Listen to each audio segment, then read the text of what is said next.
गणवेश या लघुपटाच्या माध्यमातून आणि मधुबन फिल्म प्रोडक्शन यांच्या निर्मितीतून एक अभिनयाची संधी मला प्राप्त झाली. इंटरनॅशनल स्कूल असून सुद्धा भिकारड्यासारखा गणवेश. 5 नाही 10,000 झाला तरी चालेल. कपडा स्मूथ आणि सॉफ्टच असला पाहिजे.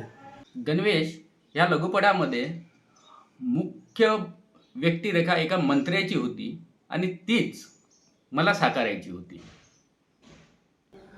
रायगड पासून ते भामरागडपर्यंत स्वतः गावागावात जाऊन शाळेत जाऊन चौकशी कर आणि या भूमिकेला जिवंतपणे मांडण्याचा एक यशस्वी प्रयत्न मी माझ्या अभिनयातून केलेला आहे आणि तो आपल्याला आवडेल अशी मला नक्कीच आशा आहे.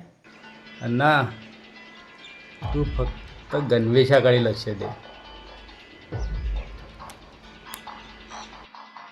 गुरुजींना कसं नाचवायचं माहीत आहे मला.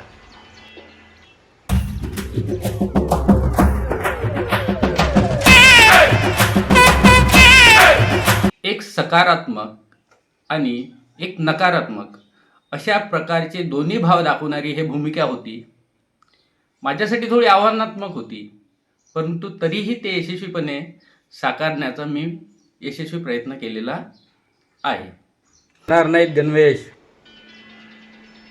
I love my India. तर मग नक्कीच बघा. 26 नोव्हेंबर संविधान दिनानिमित्त आमचा लघुपट गणवेश आमच्या यूट्यूब चॅनलवर आणि शेअरसुद्धा करायला विसरू नका. I love my India.